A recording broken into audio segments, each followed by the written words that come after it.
Hi, my name's Kathleen. We are living in a time of pandemic isolation, and yet the work of the church goes on. Many churches and dioceses, including your diocese, are choosing to do business using a tool called Zoom.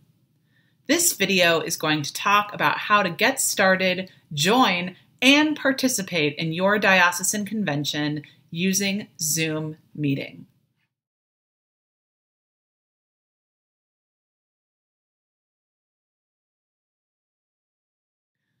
For these instructions, we are assuming that you are using a laptop or desktop computer. This is what we recommend.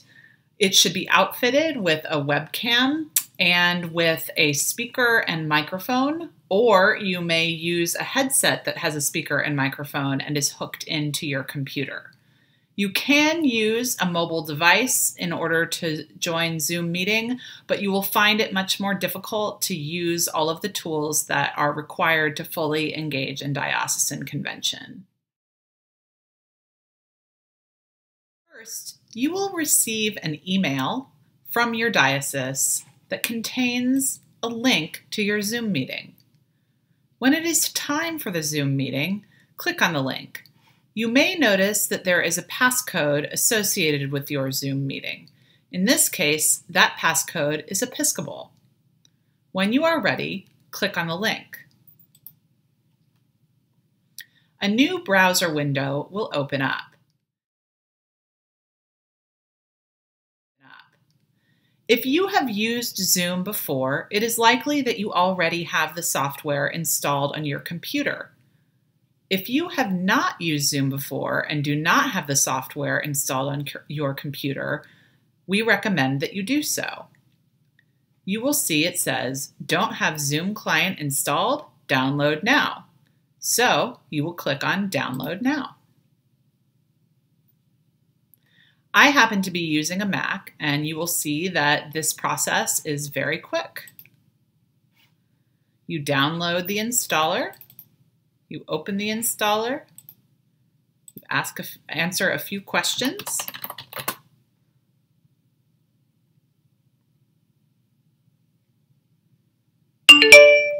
and there you go. Easy as that. If you have not yet Zoomed or received a Zoom link and you want to get ahead of the game before convention, you can go ahead and download the Zoom client anytime. Simply open up your web browser and navigate to zoom.us/download. Then you will be taken to this download center. The first option is Zoom Client for Meetings. Click the blue download button and it will take you through the steps we just went through. If you are unable to or do not wish to download the software, you can join a Zoom meeting using a web browser. Again, this is not what we recommend, but it can work.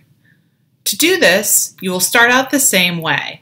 Click on the Zoom meeting link. Again, it will bring you to a new browser window. Go ahead and click on Download Now, but then click Cancel. You will see a new option to join from your browser has popped up. Click Join from your browser. Enter your name. Click the box to prove I'm not a robot, and click Join. Click Join Audio by Computer, and there you have it. You're in the meeting using your web browser. If you are able to download the software, you will click on Launch Meeting, click Open Zoom, and you will see yourself. Go ahead and click on Join with Video. Then go ahead and click on Join with Audio. Even though you clicked on Join with Audio, you will be dropped into these meetings on mute. That means that no one can hear you unless you click this unmute button here on the bottom. So let's get oriented to the screen here. you will see this particular Zoom meeting only has 2 participants. You can see right here, 2. Me and this stuffed cat who's awfully quiet. Obviously, in a diocesan Zoom meeting for diocesan convention, there are going to be a lot more people. In this view, which is called gallery view, you'll see pages and pages of people in what some people refer to as the Brady Bunch view. All kinds of people in their little squares. For some people, this can be a really overwhelming way to experience a meeting. It's a lot of visual data to take in. So one of the first buttons I want people to learn is this View button on the upper right. If you click View, you can see you have 2 options, Gallery and Speaker. So the Gallery view is the Brady Bunch view, and Speaker view will show only the person who is speaking, who is presenting. For a meeting like convention, this may well be what you want to choose. Obviously, Mr. Cat is very important. He's the host of this meeting, and he would have been the last person to talk. That is why he is featured as the big picture. So this is a great way to follow a big meeting and make sure that you're seeing the person who needs to be paid attention to at that moment. Some other options in terms of viewing. You can see that there's actually a full screen mode. And if you click on that, you'll see that it'll take up your entire screen. So if you like to really see what people look like and really see them close up, that may be a good option for you. Then let's look here at the bottom. Again, we've seen this mute unmute button. For our meetings, we ask that you remain on mute at all times. This isn't to be rude or because we don't want to hear from you, but it's because there are a lot of people on these meetings. And so if we have a bunch of people unmuted, we can hear all kinds of things like people mowing the lawn outside, or maybe cats or dogs or children in the background. And once a sound is heard, of course, then that person becomes the featured picture for those of us who are choosing that view. So we ask that you remain on mute at all times unless specifically asked to take yourself off of mute. Here you can see that you have the option to stop your video, and if you click that, you'll see that people can't actually see what's going on. You may choose to do that for various reasons, because you get up to get a cup of coffee, something like that throughout the day. But most of the time, we'll ask that you keep your video on so that folks can see you. And then you see the participants button. So again, as you can tell in this meeting, there are only 2 participants, but for diocesan convention, there will be many more. If you click on participants, you'll see this little box comes out, and it'll actually show all the names of those who are present. So that can be fun because you can see those familiar names and really get an idea of who else is there. This button called Chat is also really important. If you click on Chat, you'll have an opportunity to socialize just a bit with people. So you see there's a blue button here, and there are 2 options in a drop-down menu. One is Everyone, and one, in this case, is to the host, who is Cat. So if I wanted to send a message to everyone, I would say, "Hi friends, it is so good to see you on this Zoom meeting."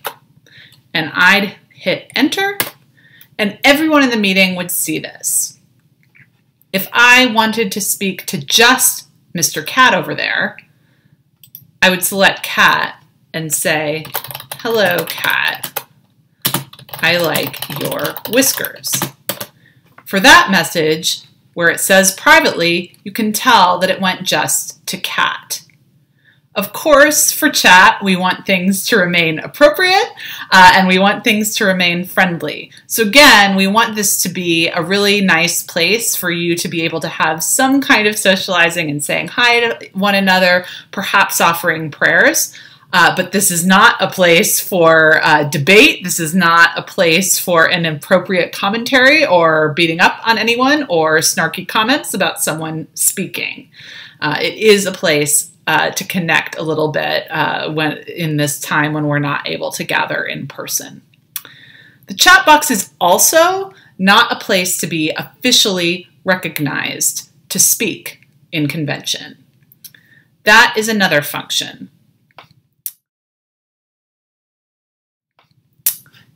To officially be recognized to speak, you're going to use the raise hand button. So under participants, you can see it right here. If you click raise hand, this will indicate that you wish to speak. You will be put on a list, and someone at the virtual dais will recognize you and will allow you to take yourself off mute and speak. That's the way to be officially recognized. Now don't worry, if you click on raise hand by mistake, all you have to do is click lower hand and it'll go away. If you're wondering if you have done it properly, as you can see, you'll see that there's a raised hand next to your name. You'll also see that there's a raised hand in the little box with your own image on the upper left.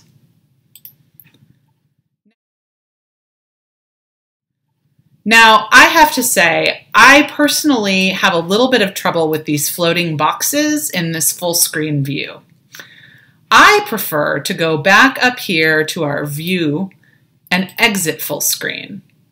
When that happens, you can see a view where you have most of the action of the video and the audio going on the left. And then on the right, you can see your list of participants and, more importantly, see your chat and have your raise hand button always there available for you. This is the view I recommend. It may not work for you. So you can play as the day goes along and see what works best for you. Moving along on the bottom of the screen, you will see an option called Share Screen, but if you click it, you'll see that you don't actually have the ability to share your screen. That's only for those who are presenting at convention. You'll also see a Record button. Again, you won't actually be able to record this meeting, but much of the meeting will be recorded by the diocese and available for later viewing.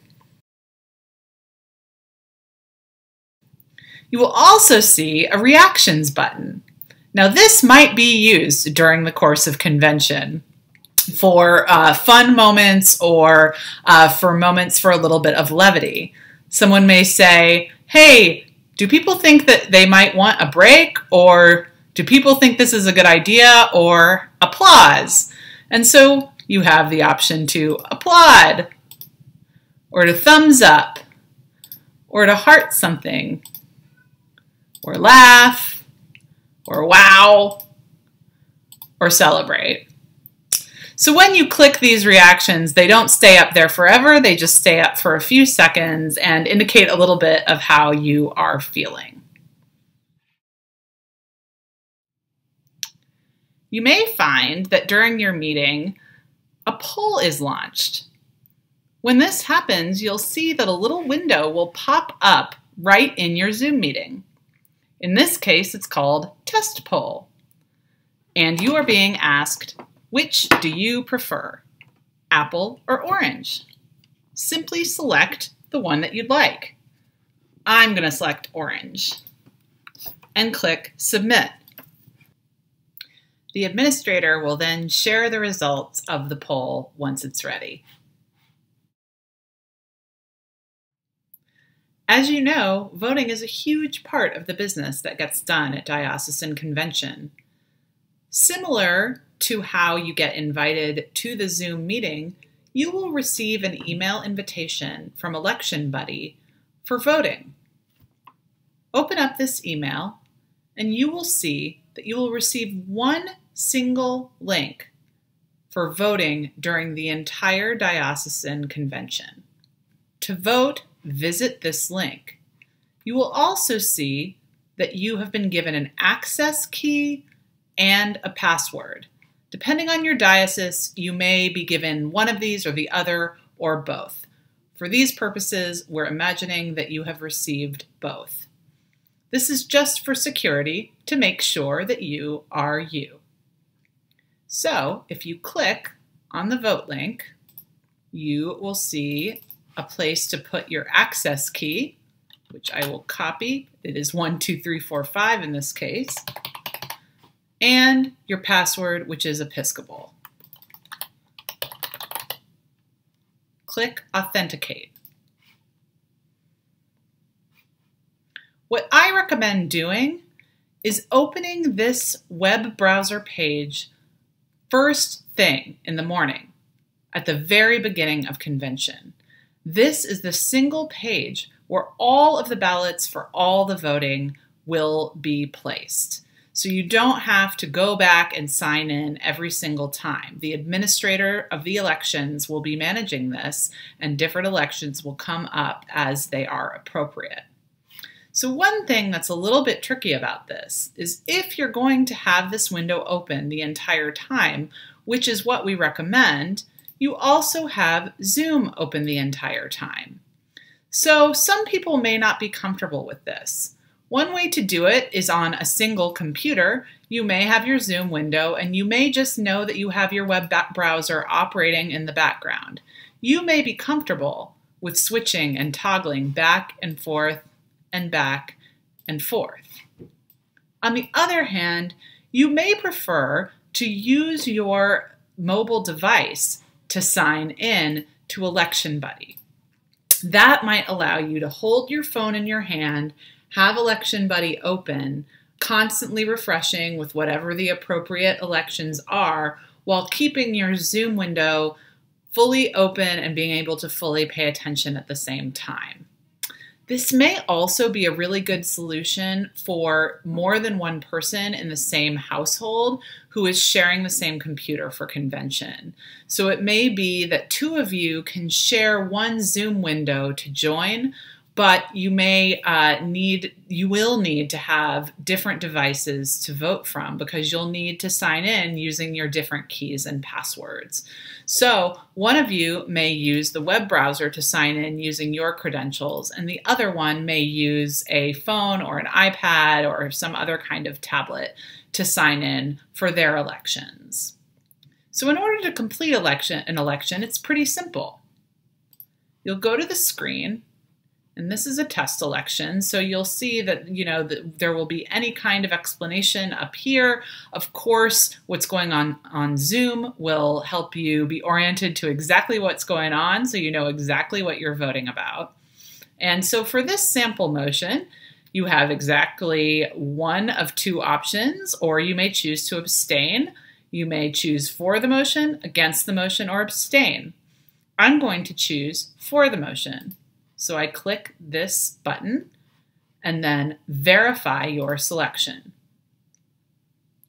It says review your choices below. To change, choose edit ballot, or to finalize and vote, choose submit ballot. So this is important. If you made a mistake, you have a chance to click edit ballot, go back and say, oh my gosh, I wasn't thinking. I am actually against this motion. I'm going to switch. Verify your selection. Against the motion. Yes, that is what I meant to do. And then I am going to hit submit ballot. And I'm all done. So you can see that the election administrator has not made the results public. Once everyone has voted and the administrator is comfortable, then that person will make the vote public. If we were in convention, you will see that's how this works, that this same window will host vote after vote after vote until convention is done. We know some of you have been using Zoom meeting in this and many other ways through this COVID-19 period. We also know that for some of you, much of this may be brand new. For that reason, we recommend getting to your computer early on the morning of convention and making sure you are signed in to both ElectionBuddy and to Zoom. We also want you to know that your diocese has people on call ready to help you if you run into any trouble. Those details are available in the description of this video. Thank you so much for going along with this during this incredibly unusual convention season. I know we'd all much rather be in person, gathered together as we are accustomed, and that day will come again. But until then, I am so proud of us, church, for moving along and getting this important work done.